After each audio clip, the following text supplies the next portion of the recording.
Mais c'est incroyable. À la maison, par exemple, quelqu'un ne pouvait pas laisser un morceau de tissu, un morceau de pagne, de foulard traîner. J'avais déjà attrapé. Découpé. Et ça, c'était la meilleure décision qui était. Hello everybody and welcome to our channel. Salut tout le monde et bienvenue sur notre nouvelle vidéo. Si vous ne connaissez pas encore mes mots et bienvenue. Pour ceux qui sont déjà abonnés, merci. Pour ceux qui sont pas encore abonnés, n'hésitez pas à vous abonner. Ça fait déjà quelques jours que je devais publier une nouvelle vidéo, mais étant donné que j'avais une petite pépite à publier, là, j'ai préféré prendre le temps nécessaire. Et aujourd'hui, je suis avec la pépite en question, je suis avec Olivia. Et salut Olivia. Salut Nemo. Comment tu vas? Je vais bien et toi? Ça va très bien.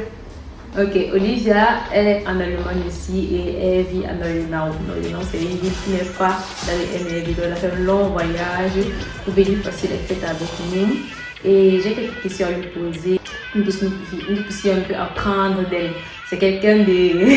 c'est une jeune entrepreneur, femme et mère. Donc, elle a beaucoup de choses à nous dire. Olivia, commence par te présenter un peu. Qui es-tu? Qu'est-ce que tu fais en Allemagne? Comment est-ce que tu es arrivé en Allemagne? Donc, juste de façon très brève, vu qu'on va aller dans un ordre précis. Ok, je suis Olivia Nafak, mère au foyer pour le moment et jeune entrepreneur dans le secteur de la mode de temps. Voilà, c'est ça que je voulais préciser. Donc, Olivia fait dans la mode, elle est passionnée de stylisme, de couture, de mode. Et la première question pour toi, c'est pourquoi est-ce que tu as choisi d'exercer dans le domaine de la mode, Olivia? C'est vrai que je vais pas te mentir, c'est une question qui revient très souvent. Donc, en fait, la mode pour moi, c'est une passion. C'est une passion dont je suis passionnée depuis le bas âge. J'ai toujours été passionnée par le style, par les formes. À la maison, par exemple, quelqu'un ne pouvait pas laisser un morceau de tissu, un morceau de pagne, de foulard traîner. J'avais déjà attrapé. Découpé. Et ça, c'est à peu près avec quel âge? 5-6 ans. 5-6 ans. Wow. Donc ça veut dire que c'était vraiment de la naissance. Parce qu'à 5-6 ans, comment est-ce que tu as pu faire pour être passionnée? Parce que tu avais vu à la télé ou bien juste, c'est pas, c'est juste comme ça. C'est juste comme ça. C'est juste comme ça. Wow. Je n'ai pas regardé à la télé ou bien quoi que ce soit, non. Et généralement, les poupées que maman achetait, parfois pour la période de fête, quand maman nous achetait par exemple des ensembles jeans, et que ma poupée avait peut-être une robe, j'enlevais la robe de la poupée, je balançais ailleurs et puis je confectionnais un ensemble jeans également pour ma poupée. Si vous me demandez comment est-ce que je faisais sincèrement, je ne peux pas vous répondre. C'est incroyable. Et si on veut aller un peu plus vite, quel a été ton parcours avant de devenir entrepreneur? Comme tu fais toi-même, tu travailles pour personne, tu as un centre, tu exerces dans quelque chose qui te passionne. Quel était un peu ton parcours de façon à... Bon, déjà, au CM2, c'est vrai que papa voulait que je fasse l'enseignement général. Mais mon grand frère, lui, étant donné que c'est quelqu'un qui a cette vision-là de détecter en fait ce qui passionne une personne, il a conseillé à papa de m'envoyer dans l'enseignement technique. Et sincèrement, c'était la meilleure décision qui était. Puisque j'ai fait mon parcours, c'est de 6e jusqu'en terminale, industrie d'habillement. Donc je n'ai fait que ça. Ensuite, après le brevet de technicien en industrie d'habillement, j'ai fait une licence en stylisme modélisme et également un master 2 en stylisme modélisme. Ah, jusqu'au master? Ouais. Et est-ce que tu peux me dire dans quel établissement tu as fait? Tu viens du Cameroun, tu viens préciser ça. Oui, c'est vrai que en première année, j'étais encore toute petite, étant donné que avant, on considérait la technique comme pour ceux qui ont, comme on dit souvent, raté. Ici, vous savez, au Cameroun, l'enseignement technique est un peu mal vu, bien que je pense pas que ça devrait être le cas, puis que c'est quelque chose qui permet aux gens d'exercer de façon directe ce qu'ils aiment déjà. Donc. Mais au Cameroun, c'est un peu mal vu. Et il y a très souvent les ça, c'était avant, hein, puisque les parents commencent déjà à prendre conscience du fait que... il y a souvent les yeux dans les lycées dès la 6e. Donc du coup, je crois que j'avais entre 11 et 12 ans. Je dois me retrouver avec des filles de 18, 19, 20 ans. Donc, je l'ai fait normalement, en ce moment c'était esthétique, ce qui est lycée technique aujourd'hui était esthétique. Et puis, donc, du coup, le proviseur d'esthétique a refusé de m'admettre dans l'établissement parce que j'étais très jeune et les autres filles devaient me détourner. Papa a dû m'inscrire au collège Voltaire, pour ceux qui connaissent Bafoussam. Donc, j'ai fait première année IH, industrie d'habillement, au collège Voltaire. Et la deuxième année, le directeur du CETIC, qui est en ce moment lycée technique, m'a donc admise dans son établissement et c'est de là que j'ai eu mon brevet de technicien en 2011. Ah ok, donc tu as fait ton parcours sans faute. Sans faute. Sans faute. Félicitations. Merci. Donc, parce que je sais qu'à l'enseignement technique aussi, c'est pas moi qui le dis, mais il y a beaucoup de personnes qui doublent, triple. Bon, je suppose que peut-être c'est parce qu'elles sont pas concentrées, bien parce qu'elles partent là-bas de force, peut-être c'est parce qu'elles veulent. Moi je pense aussi, puisqu'il y en a qui sont juste arrivés comme ça, parce qu'on n'avait pas peut-être accepté dans l'enseignement général. Et ceux qui ont pensé en fait que l'enseignement technique était plus facile, plus évidente que l'enseignement général, se sont évidemment trompés. Parce qu'en enseignement technique, hormis les matières professionnelles que vous avez également les matières de l'enseignement général, à savoir physique, chimie, mathématiques, histoire, géographie, ECM et tout ça. Donc, c'est qui fait qu'on se retrouvait avec des 20 matières, 21 matières et c'était énorme. Bon, si on veut s'attarder sur comment est-ce que tu as fait pour réussir ton cycle sans faute, c'est que vraiment on va passer trop de temps là-dessus. On va aller directement à qu'est-ce qui s'est passé après le lycée. Quelles sont les voies que tu as dû suivre pour arriver où tu es aujourd'hui? Bon, heureusement pour nous, après l'obtention de mon brevet de technicien en industrie d'habillement, il y avait l'Institut des Beaux-Arts de Fumban qui a été mis sur pied une année avant, donc nous étions la deuxième promotion. Donc, étant donné que l'INSED et tout ça, on connaît notre pays, c'est pas facile d'avoir un concours dans la fonction publique. Donc, plusieurs personnes qui avaient un brevet de technicien ou bien même un bac général qui étaient passionnés de mode se reversaient donc à l'Institut des Beaux-Arts de Fumban. Nous étions 70 dans notre filière. Donc c'est là que nous avons fait licence 1, licence 2, licence 3, on a soutenu et moi j'ai soutenu mon mémoire portait sur j'ai fabriqué des chaussures en fait. Ah ok. Oui. Bon, je vais t'interrompre avec un court instant pour dire, si vous êtes arrivé à ce niveau de la vidéo, n'hésitez pas à liker, vous abonner et partager. On ne sait jamais, peut-être que vous avez des membres de la famille qui sont passionnés de mode aussi, ou bien qui ont fait l'enseignement technique et qui ne savent pas quelles sont les voies qu'il y a après le lycée, parce qu'il y a beaucoup de personnes qui ont fait l'enseignement technique justement et qui se sont un peu perdues après le bac. Donc, n'hésitez pas à partager la vidéo, liker et merci. Donc, on revient. Donc, comme je disais tantôt, moi j'ai fabriqué des chaussures. J'étais en fait la première personne à fabriquer des chaussures pendant un travail de mémoire. Ouais. La deuxième en master 2. Est-ce que je peux demander c'était quelle matière fabriquer les chaussures? Parce que moi dans ma tête j'ai travaillé avec du bois, du cuir. Ouais. J'ai fait les semelles en bois.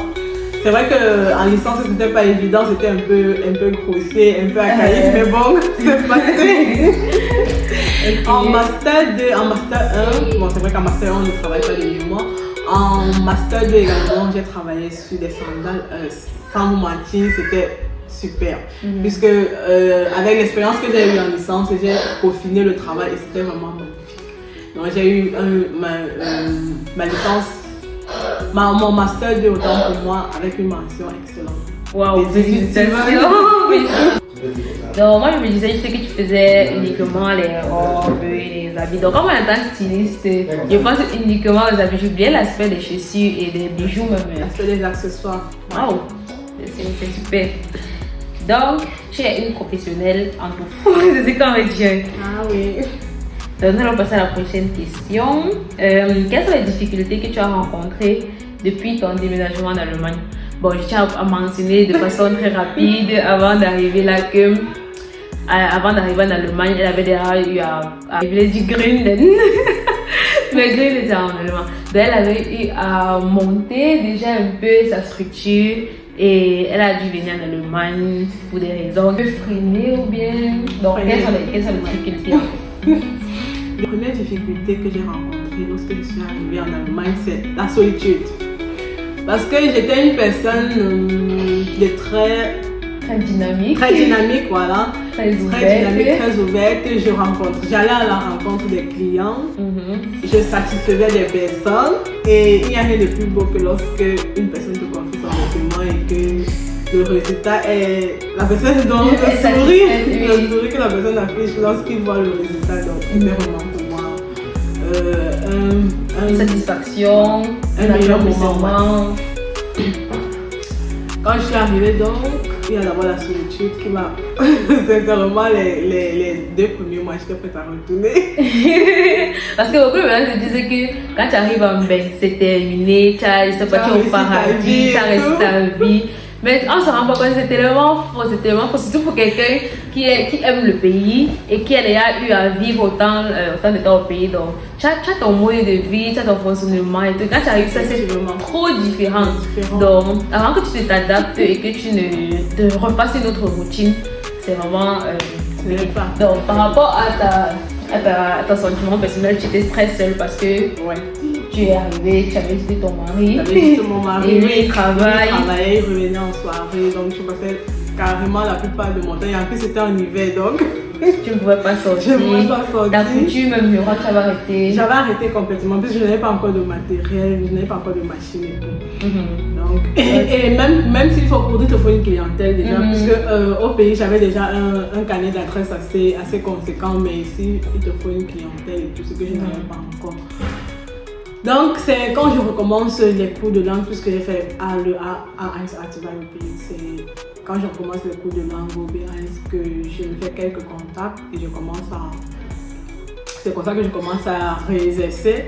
Sauf que ce n'est pas facile de réexercer avec un bébé, puisque j'avais l'habitude d'être concentrée. Dès que je m'assois là sur un vêtement, en quelques autres maxi 4 heures et puis j'ai terminé. Mais avec un bébé, si tu dois leur faire la coupe, pendant que tu es en train de couper, si elle dormait, elle se réveille, tu arrêtes tout. Tu dois t'occuper d'elle. Et puis lorsque tu reviens, tu dois te reconcentrer. Voilà. Tu dois te reconcentrer, ce qui n'était pas évident et ça me fatiguait. Donc du coup... maintenant que tu pouvais faire 2 jours, en 2 jours, tu vas en train de faire 2 voire 3 semaines. Wow. Et sans compter que ton matériel, ton espace, c'était plus le même. Mon espace était plus le même et sincèrement, c'est décourageant à la limite. Puisque si tu travailles, après tu dois ranger tout le matériel parce qu'avec les enfants et tout, ce n'est pas évident. Donc quelque part, je vais dire quoi? Je n'ai plus trop envie. Ah oui, ça a un peu diminué mon envie de travailler. Peut-être quand ils seront un peu plus grands. C'est vrai que j'ai toujours des commandes. Mais quand je prends des commandes actuellement, je prends maxi 2 mois. Parce que je sais que pour être dans les délais, il me faut maxi 2 mois pour pouvoir livrer la clientèle. Et je veux aussi prendre un travail et le faire à la hâte. Voilà, la précision. Et quelle est notre difficulté en dehors du fait que tu n'as pas le matériel et les enfants qui dérangent? Et l'espace aussi qui n'est pas adapté. Ouais. Ça fait il y a beaucoup de difficultés. Ça fait beaucoup de difficultés. La clientèle qui n'est pas adaptée. L'autre difficulté aussi qu'on rencontre, c'est au niveau de la prise des mesures. Au niveau de la prise puisque actuellement je travaille à distance. Donc quand une cliente a besoin d'un vêtement, elle m'envoie les images. Et puis, je lui demande de s'acheter un mètre ruban, on se fait un appel vidéo, on fait une prise de mesure et vraiment, je dois travailler sur le tact pour que le vêtement soit... Bon, mais jusqu'ici, sincèrement, ça marche. Il n'y a pas vraiment de grandes retouches à faire. C'est une professionnelle. Donc, ne vous inquiétez pas si. Elle connaît son travail. Pour toutes les passionnés de mode et la romance, ça, c'est le contact à avoir. Et quels sont tes projets actuels et futurs? Commençons par actuels. Parce que tu as un gros projet au Cameroun. Déjà, au Cameroun, j'ai une école de mode. Qui s'appelle Olina des mots. C'est à Bafoussam et est-ce que tu compterais peut-être dans les futurs et étendre dans d'autres villes? Oui, c'est un projet étendre dans d'autres villes et pourquoi pas dans d'autres pays. Wow.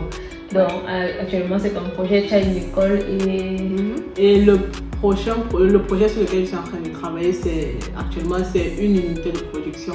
Parce que pour moi, c'est important. La formation que je donne à mes filles, c'est vraiment une formation de qualité. Et sincèrement, ce serait un peu bête de leur donner une très bonne formation et de les laisser partir comme ça. Donc, quelque part, il faut produire. Donc, pour agrandir la structure. Donc, elle a quelques vidéos là du travail de ses élèves. Et moi, j'ai vu ça, j'ai été vraiment choquée. En un an, moi, personnellement, quand je vois la couture, quand j'entends ils ont parlé de couture, moi, comment c'est tellement difficile.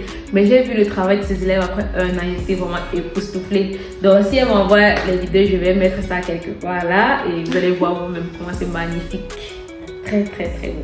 Donc, les projets actuels sont là, les projets futurs sont là et on souhaite beaucoup de courage pour la suite. As-tu des commandes d'ici là? On a déjà répondu, oui, tu as des commandes d'ici.